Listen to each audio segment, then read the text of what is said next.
Hey guys, welcome to the channel. Welcome back to the channel. I am Monique. This is my business partner, Joe. And listen, if you're new to the channel, guys, please don't forget to click the subscribe button as well as the notification bell, as Joe and I do drop new content every Tuesday and Thursday, and we talk about what it's like to live in the Denver metro area.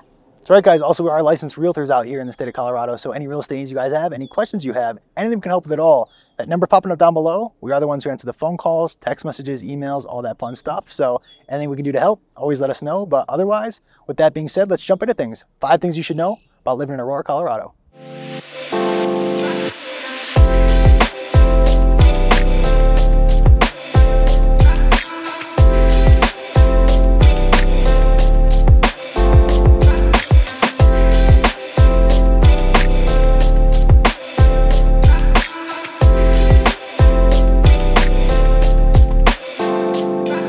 All right, guys, so jumping into things, as always, like to give you an idea of where Aurora sits proximity-wise. So Aurora is actually east of Denver. I know we cover a lot of stuff on the west side, and what's interesting about Aurora is it's a huge, huge city. So Aurora on that east side covers probably the size of the entire west side of Denver, so 6, 7 different cities over there.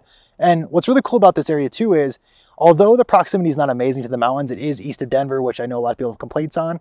Maybe that is a problem for you, but overall, it does have a really good affordable price point, which is something I'm gonna let Monique talk on because Monique actually lives in Aurora. She loves it here, so I'm gonna let her branch out on that. Yeah, definitely. So for Aurora, you definitely have, like Joe mentioned, the northern part of Aurora, central Aurora, and southern Aurora. And as you move south, the price point also increases, right? So particularly in terms of affordability, I like to focus on northern Aurora. One of the things is there's a lot of new development that's going on out there, a lot of new builders giving incentives, a lot of different developments regarding new home builders, as well as a lot of expansion in terms of schools and just overall affordability, depending on your home type that you're looking for. Are you looking for single family? Are you looking for like a duplex? Are you looking for, you know, a shared wall type of home? So definitely different options for buyers who are within the 300, 400, you know, starting point. So definitely a great opportunity for our first time home buyers or people who are just looking to get into a home for their first time. Definitely a great option. That's right, guys. It is something to really consider because obviously, yes, can you go buy a condo? Can you go buy a townhome in that price point at $300,000-400,000? For sure, you definitely can.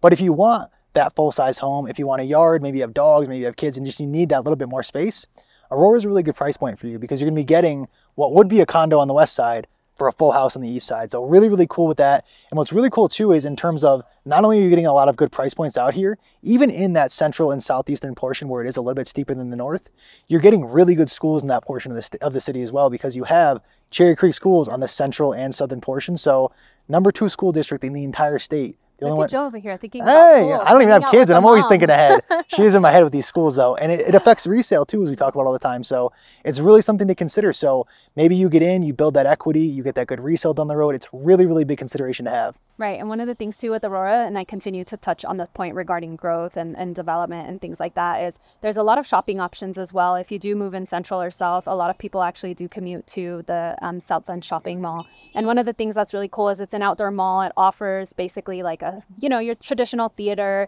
It has a central fountain where the kids go and play. They offer like... That's where you tire the kids out. Yeah, let them over there go run through the sprinklers. Take them, have them run through the sprinklers. Also in the winter, they do offer like an ice rink and they have like farmers markets. We were there a little bit earlier today, and definitely activities for the family. So it's definitely a cool option in terms of what is there to do out here, right? You don't just necessarily want to like, maybe you don't always want to be on trails, but we do have the options of that, you know, shopping and dining and getting into the movie theater. 100%. And it is just, you know, there's a lot of outdoor stuff to do out here as well. So it's not just that indoor stuff. You want to do the movie theater, you want to go shopping. Monique loves her shopping, but for those of you who do like the outdoors, even if you don't want to worry about driving in the mountains, there's a ton to do out here in terms of just walking trails. You have golf courses, you have Blackstone Country Club right here, which is a new build community. So really, really pretty what's already located here. There's no need to leave Aurora. And you just have access to a lot of fun stuff like the reservoir as well. Really cool activities there too. And two, just the growth expands past just shopping. So you have all the medical stuff going on in the north section too. You have Anschutz Medical Center, you have the Children's Hospital up there. You're seeing a lot of growth and development in terms of that. And so that's another one. We also recommend that a lot to our healthcare workers because you have great proximity to work. If you want to be in that northern Aurora area, you have a great price point to go with it. And maybe it's not your permanent residence. Maybe you're an investor, right? Her and I both invest in real estate. You know, it's a really good play to be up there, buy something there, or you could potentially rent out to travel nurses, to even regular nurses, right? Because it's great proximity for them to work. So really, really cool area all around. Yeah, it definitely offers different options, right? So like Joe touched on, right? If you're more worried about schools and you want your child to be in a good school district, you can focus your efforts on central and southern Aurora. Or if you're worried more about the, you know, price point and you're like Joe over here, still no kids, you're looking for somewhere where it's still Someday. growing, you can, you know, focus on the northern side of Aurora. So definitely options for everyone, and we'd love to help you out. And guys, as much as Joe and I love doing these videos for you guys, we would love to help you with any real estate needs you have. Our contact information is coming up on the screen, so you can call, text, email, whatever the case may be. We are the ones answering those questions, and we would gladly love to help you guys. And don't forget, subscribe as well as the notification bell so that you are kept up to speed in terms of when we drop videos every Tuesdays and Thursdays. So thank you guys for your time, and until next time. Catch you guys in the next one. Thanks so much for watching.